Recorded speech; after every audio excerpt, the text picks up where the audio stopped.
Complex number किसे कहते हैं, कॉम्प्लेक्स नंबर को लिखते कैसे हैं और इसके क्वेश्चंस कैसे करते हैं। तो अगर हम लोग 4 का मल्टीपल लिखते हैं, 4 के मल्टीपल वाले जितने भी आइटा लिखेंगे उन सब की वैल्यू कितनी लिखेंगे, 1 करेंगे।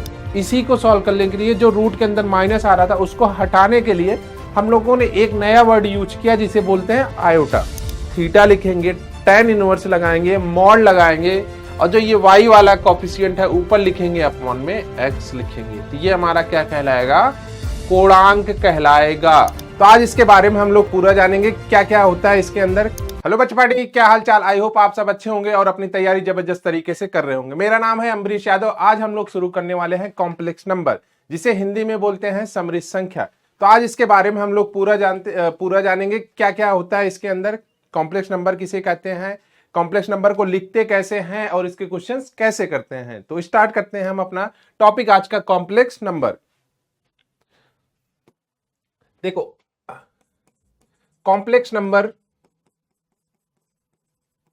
जिसे हम लोग हिंदी में क्या बोलते हैं, समृद्ध संख्या। समृद्ध संख्या जिसे हम लोग हिंदी में क्या बोलेंगे, समृद्ध संख्या।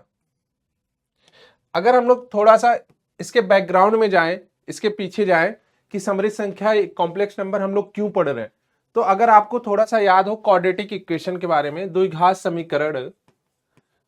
समीकरण के बारे में, तो वहां पे क्या होता था, दो घात समीकरण में हम लोग एक इक्वेशन लिखते थे। द्विघात समीकरण में एक इक्वेशन लिखते थे जिसे हम लोग श्रीधराचार्य सूत्र बोलते थे। श्रीधराचार्य सूत्र बोलते थे। उसमें क्या होता था कि अगर कोई इक्वेशन लिखी गई है, ax square plus bx plus c is equal to 0, अगर ये इक्वेशन लिखी गई है तो इसके जो मूल थे अल्फा और बीटा, ये क्या होता था, minus b plus minus root b square minus 4ac upon 2a, यही होता था। Minus b plus minus root b square minus 4ac upon 2a, यही होता था। अब देखो यहाँ पे जो इसका बी स्क्वायर माइनस 4ac था, बी स्क्वायर माइनस 4ac था, इसमें बहुत सारी चीजें डिपेंड करती थी, जिसे हम लोग कैपिटल डी से लिखते थे और इसको क्या बोलते थे, विविक्त कर बोलते थे, और या फिर इंग्लिश में क्या बोलते थे, डिस्क्रिमिनेंट। ठीक है, इसको क्या बोलते थे, विविक्त कर या फिर डिस्क्रिमिनेंट। ये जो D is equal to b square minus 4ac था, इसमें बहुत सारी चीजें डिपेंड करती थी। जैसे अगर डी ग्रेटर देन 0 था तो हम लोग बोलते थे जो मूल है वो क्या थे, वास्तविक है, मूल वास्तविक है और अलग अलग है,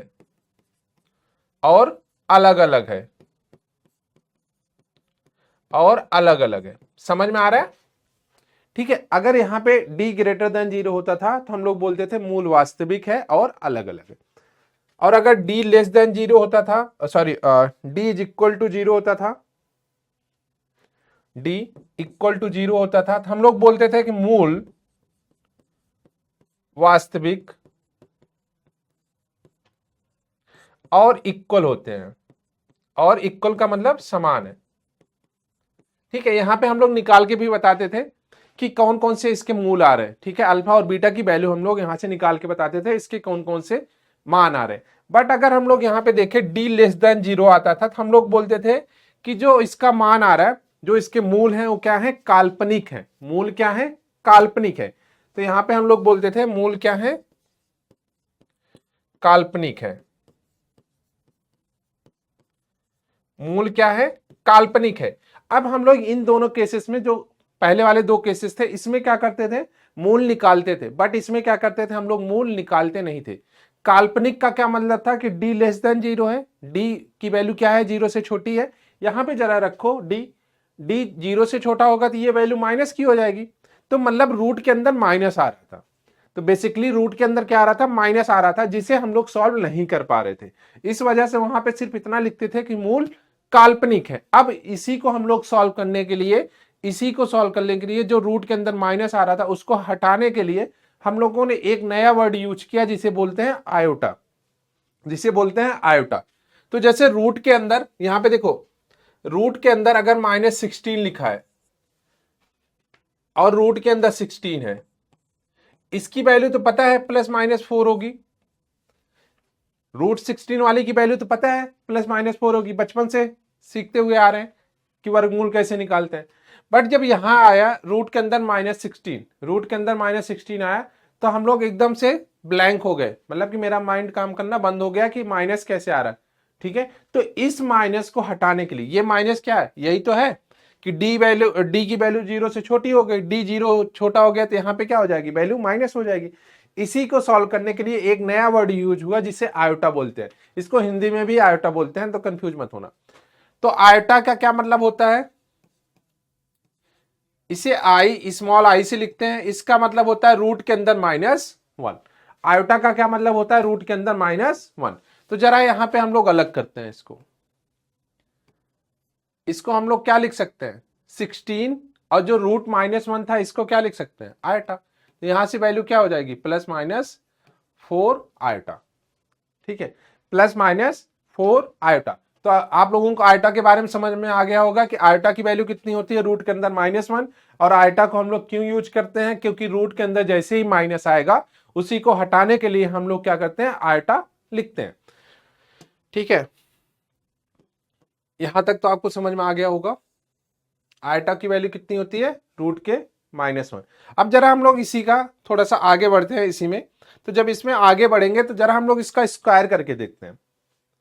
ठीक है, आयटा का स्क्वायर करके देखते हैं।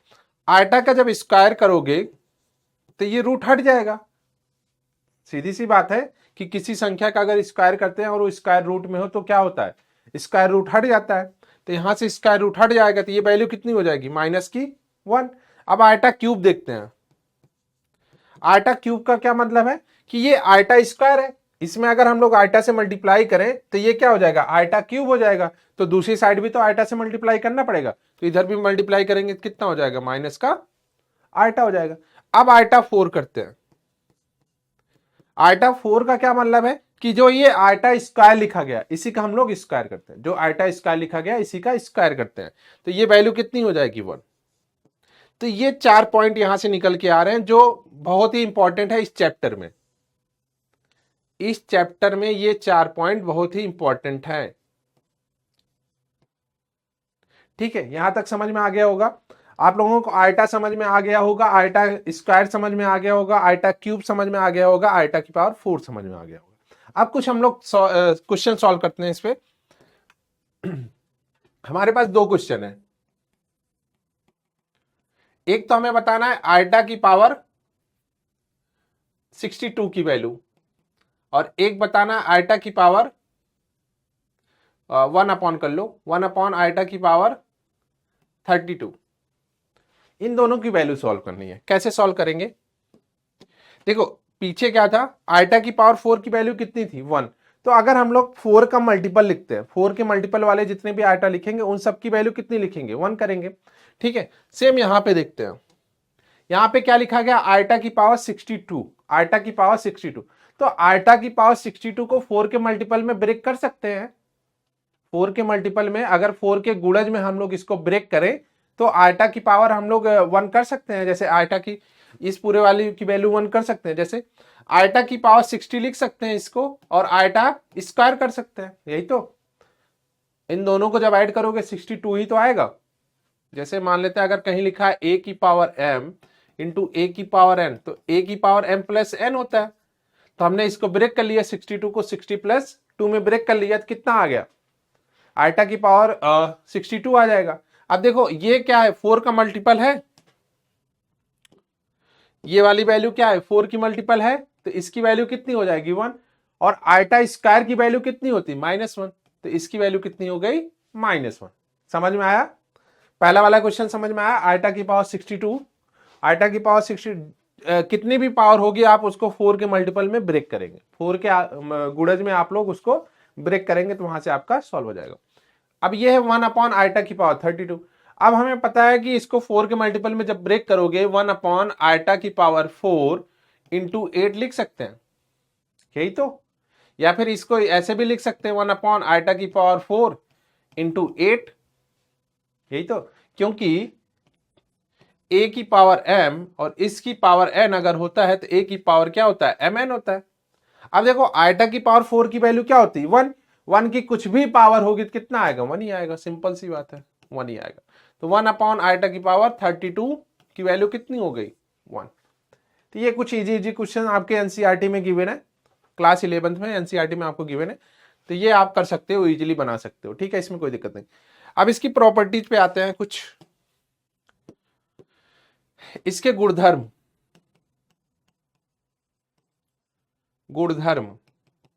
कहीं अगर पावर जो है ना लगातार लिखी गई है, पावर लगातार लिखी गई है और इस टू पावर 4 तक, आइटा स्क्वायर, आइटा क्यूब और आइटा की पावर 4, तो इन सब की वैल्यू क्या होगी, 0। इन सब की वैल्यू क्या होगी, 0। और कहीं आइटा की पावर 4n लिखा है तो इसकी वैल्यू कितनी होगी, 1। और कहीं आइटा लिखा है तो हम लोग उसको क्या लिख सकते हैं, 1 अपॉन आइटा, उसको क्या लिख सकते हैं, 1 अपॉन आइटा, ठीक है। ये 3 प्रॉपर्टी आपको याद होनी चाहिए, फटाफट नोट कर लो। इसका एग्जाम्पल अगर हम लोग देखें तो अगर लिख रहे हैं आइटा की पावर 62, आइटा की पावर 63, आइटा की पावर 64 प्लस आइटा की पावर 65, तो बिना देखे आप क्या करोगे, इसको 0 लिख दोगे। अगर लगातार वाले पावर्स हैं, लगातार 4 पावर्स हैं, तो उसको हम लोग क्या करेंगे, बिना देखे फटाफट 0 लिख देंगे, फटाफट क्या कर देंगे, उसको 0 लिख देंगे, ठीक है। आगे, तो ये तो आइटा वाला कंसेप्ट हो गया। तो आइटा जब हमें पता चल गया कि आइटा किस वजह से यूज करते हैं, रूट के अंदर जो माइनस आ रहा है उसको हटाने के लिए। अब कॉम्प्लेक्स नंबर की बात करते हैं, ठीक है, कॉम्प्लेक्स नंबर की बात करते हैं। देखो बचपन से हमने 2 एक्सिस पढ़ते हुए आए हैं, एक बोलते हैं एक्स एक्सिस और दूसरे को क्या बोलते हैं, वाई एक्सिस, ठीक है। इन पे जो नंबर्स होते हैं, जैसे ये 0 हो गया, जैसे ये 0 हो गया, इसके आगे 1 आएगा, इसके आगे 2 आएगा, इसके आगे 3 आएगा, ऐसे करते हुए इस पे -1, -2, -3, यही तो। इन पूरे नंबर्स को हम लोग क्या बोलते हैं, मतलब पूरे एक्स एक्सिस को क्या बोलते हैं, वास्तविक संख्या। क्या बोलते हैं, वास्तविक संख्या बोलते हैं, वास्तविक संख्या। वास्तविक संख्या क्यों बोल रहे हैं, क्योंकि एक्स एक्सिस ही हमारी क्या है, वास्तविक एक्सिस है, वास्तविक अक्ष है। और जो वाई एक्सिस है वो क्या है, काल्पनिक अक्ष है, वो काल्पनिक है। तो ये काल्पनिक है। अब इन दोनों को अगर हम लोग मिक्स करके लिखें, इन दोनों को आपस में मिला के लिखें, तो उसे ही हम लोग क्या बोलते हैं, कॉम्प्लेक्स नंबर या फिर समृद्ध संख्या। तो उसे ही हम लोग क्या बोलते हैं, कॉम्प्लेक्स नंबर या फिर समृद्ध संख्या, समृद्ध संख्या, उसे ही क्या बोलते हैं हम लोग, समृद्ध संख्या या फिर कॉम्प्लेक्स नंबर। देखो आपकी बुक में ना कई तरीके से लिखा गया होगा, कहीं कहीं आपको ऐसे दिख रहा होगा z is equal to x plus iota y, और कहीं कहीं लिखा होगा z is equal to a plus iota b, ठीक है। ये 2 तरीके से लिखा गया होगा, तो ये दोनों सही है, ठीक है, ये दोनों सही है, आप कंफ्यूज ना होना, ये दोनों सही है, ये दोनों सही है। तो z इज इक्वल टू मतलब कि जो हमारी कॉम्प्लेक्स नंबर है वो क्या क्या होता है, वास्तविक भाग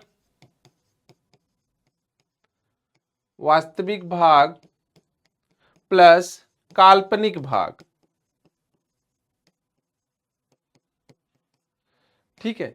कॉम्प्लेक्स नंबर क्या होता है, वास्तविक भाग प्लस काल्पनिक भाग का ही सम होता है, वास्तविक भाग प्लस काल्पनिक भाग का ही सम होता है। देखो z is equal to x plus iota y, z equal to a plus iota b. अब अगर हम लोग यहाँ पे कोई पॉइंट लिख रहे हैं, मान लेते हैं यहाँ पे कोई पॉइंट है 2,3, तो इसको हम लोग जब कॉम्प्लेक्स नंबर में चेंज करेंगे, 2,3 को जब कॉम्प्लेक्स नंबर में चेंज करेंगे, समृद्ध संख्या में चेंज करेंगे, तो जो 2 है उसको x की जगह लिखेंगे और जो 3 है उसको y की जगह रखेंगे और बीच में क्या लगाएंगे, आइटा लगाएंगे। तो इसको क्या लिखेंगे, z is equal to 2 plus 3 iota. अब यहाँ पे रियल भाग कितना है, 2, और इमेजिनरी पार्ट जब पूछेगा, काल्पनिक भाग आपसे जब पूछेगा तो आप 3 बताओगे, ये नहीं कि 3 आइटा, आप सिर्फ 3 बताओगे, ठीक है। आइटा सिर्फ ये बता रहा है कि ये काल्पनिक वाला भाग है, ठीक है। आइटा सिर्फ क्या बता रहा है कि ये काल्पनिक वाला भाग है, और 2 क्या बता रहा है कि वास्तविक भाग है, ठीक है। तो अब आपको कुछ एग्जांपल देते हैं, आपको बताना है कि ये नंबर्स आपके कॉम्प्लेक्स नंबर है कि नहीं। ठीक है, जैसे अगर मान लेते हैं 0 लिखा है, 2 + 3 आइटा लिखा है, 4 + आइटा लिखा है, और मान लेते हैं आइटा लिखा है, 5 लिखा है, ये कुछ नंबर से लिखेंगे। ठीक है, एग्जाम्पल के लिए इसमें आपको क्या क्या बताना है, वास्तविक भाग, वास्तविक भाग, और दूसरा बताना है आपको काल्पनिक भाग। दूसरा क्या बताना है, काल्पनिक भाग। दूसरा क्या बताना है, काल्पनिक भाग। ठीक है, तो फटाफट देखो क्या क्या होता है। ये जो 0 लिखा है, जेड इज इक्वल टू 0 लिखा है, तो हम लोग इसको क्या लिख सकते हैं, 0 + 0 आइटा, 0 + 0 आइटा लिख सकते हैं। दूसरे वाले को क्या लिख सकते हैं, z is equal to 2 + 3 iota, इसको क्या लिख सकते हैं, z is equal to 4 + iota. आखिरी वाले को क्या लिख सकते हैं, जेड इज इक्वल टू 0 + का आइटा, यही तो लिखेंगे। और आखिरी वाले को, एकदम आखिरी वाले को क्या लिखेंगे, 5 + का 0 आइटा, 5 + का 0 आइटा। पल्ले पड़ा कुछ? ठीक है, ये हो गया। अब इसमें देखो काल्पनिक भाग और वास्तविक भाग, यहां से देखने से पता चला होगा वास्तविक भाग कितना है, 0। वास्तविक भाग कितना है, 0। दूसरे वाले का काल्पनिक भाग कितना है, 0। इसका भी तो काल्पनिक भाग 0 ही है, दोनों 0 0 थे। इसमें क्या है, वास्तविक भाग 2 है, इसमें कितना है, 3, इसमें 4 है, इसमें 1 है, इसमें कितना है, 0 है, और इसमें कितना है, 1, इसमें कितना है, 5, और इसमें 0। तो आई होप आपको ये समझ में आ रहा होगा कि आप अब काल्पनिक भाग और वास्तविक भाग आपसे निकालने के लिए बोला जाएगा, तो आप इसमें कंफ्यूज नहीं होंगे। ठीक है, आप ये सारे क्वेश्चंस बना सकते हो। ठीक है, इसके आगे हम लोग चलते हैं। तो आपसे पूछेगा समृद्ध संख्या का संयुग्मी, क्या पूछेगा, समृद्ध संख्या का संयुग्मी।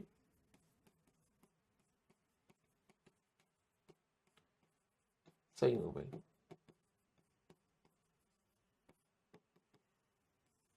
समृद्ध संख्या का संयुग्मी। देखो भाई, संयुग्मी में क्या करना होता है आपको, जो आयटा लिखा गया ना, जहां भी आयटा दिख रहा है उसको माइनस आयटा से चेंज कर दो, तो हमारा संयुग्मी हो जाएगा। आपको सिर्फ क्या करना है, कहीं भी अगर आयटा दिख रहा है उसको माइनस आयटा से चेंज कर दो, तो हमारा क्या हो जाएगा, संयुग्मी हो जाएगा। जैसे अगर मान लेते हैं जेड इज इक्वल टू लिखा है 2 + 3 आयटा, तो जब हम लोग इसका संयुग्मी निकालेंगे, संयुग्मी का मतलब होता है जेड बार, संयुग्मी का क्या मतलब होता है, जेड बार। तो जेड बार जब निकालना है तो आयटा को रिप्लेस करेंगे माइनस आयटा से, ये कितना हो जाएगा, ये भाई साहब कितना हो जाएगा, ये 2 - का 3 आयटा हो जाएगा। तो ये इसका क्या कहलाएगा, ऊपर वाले का संयुग्मी कहलाएगा। ऊपर वाले का क्या कहलाएगा, संयुग्मी कहलाएगा। अब एग्जाम्पल के लिए अगर हम लोग देखें, एक एग्जाम्पल लेते हैं, 1/1 + आयटा, इसका हमें क्या बताना है, संयुग्मी बताना है। तो अगर हम लोग इसका संयुग्मी निकाल रहे हैं, देखो जेड इज इक्वल टू कितना दिया है, 1/1 + आयटा, तो सबसे पहले मल्टीप्लाई कर रहे हैं 1 - आयटा से, 1 - आयटा से, तो ऊपर कितना हो जाएगा, 1 - आयटा, नीचे कितना हो जाएगा, 1 - आयटा का स्क्वायर, यही तो, नीचे कितना हो जाएगा, 1 - आयटा का square, a + b a - b।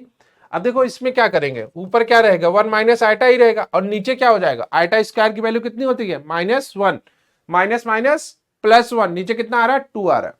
ठीक है, तो ये 2 हो गया। अब इसको जब हम लोग अलग अलग करेंगे, तो ये 1/2 माइनस का आयटा/2 हो गया, यही तो हुआ। अब इसका हम लोग संयुग्मी निकालेंगे। ठीक है, यहां ऊपर से ही नहीं चेंज कर देना था, अब इसका हम लोग संयुग्मी निकालेंगे। तो जेड था, तो जेड बार जब निकालेंगे तो ये कितना हो जाएगा, 1/2 और माइनस माइनस प्लस आयटा/2, तो ये आपका ये आ रहा है संयुग्मी। ठीक है, ये आ रहा है आपका संयुग्मी। ठीक है, इसमें कोई डाउट, कोई परेशानी, कोई दिक्कत, कोई दिक्कत नहीं। ठीक है, आगे बढ़ते हैं। संयुग्मी हो गया, इसके बाद हम लोग मापांक पढ़ेंगे, समृद्ध संख्या का मापांक। समृद्ध संख्या का मापांक, समृद्ध संख्या का मापांक। क्या होता है भाई समृद्ध संख्या का मापांक? देखो समृद्ध संख्या क्या होती है, z is equal to x plus iota y. अब हम लोग जब इसका मापांक लेंगे तो ये होता है root x square plus y square. बस इतना सा समझना है, छोटी छोटी बात है। मॉड ऑफ जेड की वैल्यू कितनी हो जाएगी, root x square plus y square. Example के लिए जेड इज इक्वल टू मान लेते हैं 3 प्लस का 4 आइटा। जब मॉड ऑफ जेड कर रहे हैं तो ये कितना हो जाएगा, रूट 3 का स्क्वायर 9, 4 का स्क्वायर 16, तो ये कितना आएगा 5। तो मॉड ऑफ जेड कितना आ रहा, 5 आ रहा है। मॉड ऑफ जेड कितना आ रहा है, 5 आ रहा है। मापांक कितना आ रहा है, 5 आ रहा है। ठीक है, अब यहाँ आइटा मत रख देना, ये आइटा मत रख देना, ये रियल पार्ट है इमेजिनरी पार्ट है। मतलब कि इसका क्या मतलब होता है, रूट के अंदर real part R E Z है, R E Z plus imaginary part I M Z, ये होता है इसका स्क्वायर। ठीक है, इसका स्क्वायर होता है, आइटा मत रख देना, नहीं तो आइटा का स्क्वायर करोगे तो -1 हो जाएगा, जिससे आपका गलत आंसर आ जाएगा। ठीक है, तो हम लोगों ने मापांक पढ़ लिया, क्या क्या पढ़ लिया आज। ठीक है, समृद्ध संख्या, कॉम्प्लेक्स नंबर, ठीक है ठीक है ठीक है, गुड, बहुत सही चल रहे हैं। अब हम लोग पढ़ते हैं समृद्ध संख्या का कोणांक।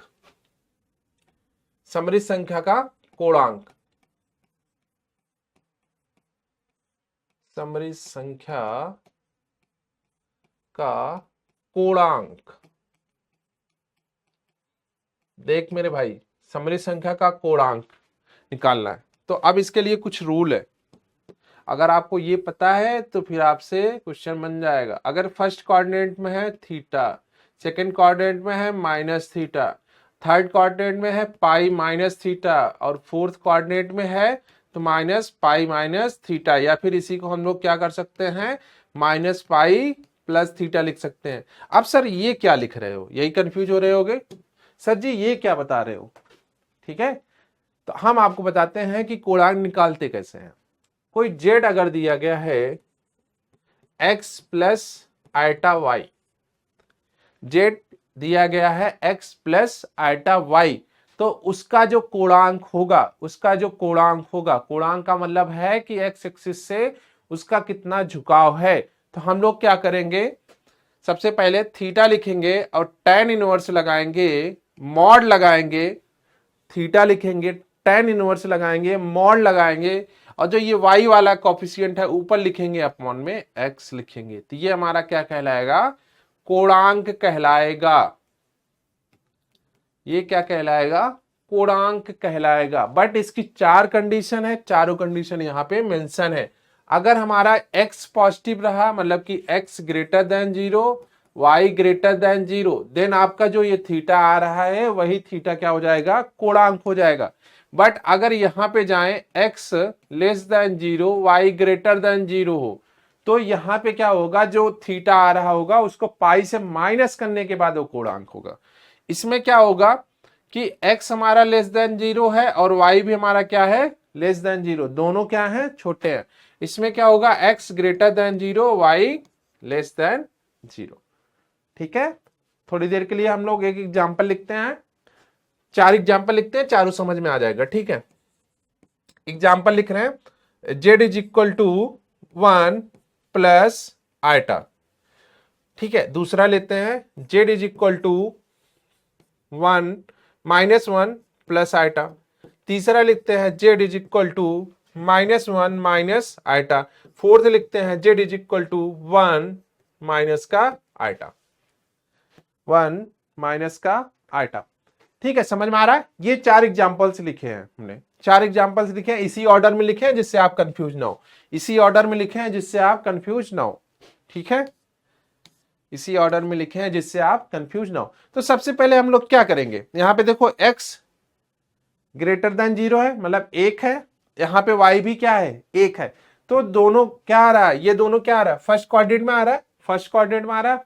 इसको क्या बोलते हैं, फर्स्ट क्वाड्रेंट। अगर जिसको नहीं पता, इसको फर्स्ट क्वाड्रेंट, इसको सेकंड क्वाड्रेंट, और इसको थर्ड क्वाड्रेंट, और ये आखिरी वाला फोर्थ क्वाड्रेंट। ठीक है, तो 4 हमारे पास कोऑर्डिनेट होते, कोऑर्डिनेट का मतलब चतुर्थांश, कोऑर्डिनेट का मतलब क्या होता है, चतुर्थांश, चतुर्थांश का मतलब क्या है कि 360 डिग्री को हम लोग 4 जो है बराबर भागों में बांट रहे हैं, ठीक है, एक भाग की वैल्यू कितनी होगी 90 डिग्री, 90 डिग्री, तो चारों मिला दोगे तो कितना हो जाएगा 360 डिग्री, ठीक है। यहां पे देखो, सबसे पहले हम लोग थीटा निकालते हैं, उसके बाद फिर डिसाइड करेंगे कि कोणांक क्या होगा। तो थीटा क्या करोगे, tan inverse y by x, y की वैल्यू कितनी 1/1, तो ये तो मॉड में, ये -1 भी रखोगे मॉड में तो 1 ही आएगा ना, मॉड के अंदर माइनस हो प्लस हो क्या ही फर्क पड़ता है, बाहर तो प्लस ही आने वाला है ना, तो सबकी वैल्यू क्या आएगी π/4 ही तो आएगी ये, क्योंकि tan में π/4 की वैल्यू कितनी होती है 1, और tan इनवर्स कट जाएगा तो 1 बचेगा। अब देखो ये π/4 है, यहां पे क्या होगा, थीटा ही हमारा क्या होगा, कोणांक होगा, तो कोणांक को हम लोग ऐसे लिखते हैं आर्गुमेंट z, ये क्या होगा थीटा, और थीटा कितना है π/4, π/4। बट यहां पे जब जाओगे दूसरे वाले में जब जाओगे तो यहां पे जो हम लोग लिख रहे हैं आर्गुमेंट z, कहां गया, यहां पे जब हम लोग आर्गुमेंट z लिखेंगे तो ये हमारा क्या हो जाएगा, ये सेकंड कोऑर्डिनेट में आ रहा है, सेकंड कोऑर्डिनेट में क्या होता है पाई माइनस का थीटा होता है, मतलब पाई माइनस π/4, तो ये कितना आएगा 3π/4। अब हम लोग आगे बढ़ते हैं, इसमें क्या था पाई माइनस थीटा ही था, बस उसके साथ जो था माइनस लगेगा, तो इसका आर्गुमेंट जेड क्या हो जाएगा, जो ये वैल्यू आ रही इसी को निगेटिव लिख लो 3π/4, ठीक है। आखिरी वाले को देखो, जो थीटा था उसी को हम लोग उल्टा कर देते हैं, माइनस कर देते हैं, तो ये कितना हो जाएगा, argument z is equal to कितना आ रहा है माइनस का थीटा, मतलब माइनस का π/4, ठीक है। तो आपके जो कॉम्प्लेक्स नंबर में था ये हमने कवर किया आपका 30 टू 5 मिनट्स में, पूरा जो कॉम्प्लेक्स नंबर वाला चैप्टर है उसको कंप्लीट किया। आई होप आप लोगों को अच्छा लगा हो, ठीक है, आप लोगों को अच्छा लगेगा ये वीडियो, आप पूरा कंप्लीट देखेंगे तो इसके बाद भी हम लोग नए नए वीडियो लेके आएंगे, नए नए चैप्टर्स के जो भी चैप्टर्स हैं उसके भी वीडियो लेके आएंगे। तब तक के लिए बने रहिए हमारे साथ। थैंक यू, धन्यवाद, जय हिंद।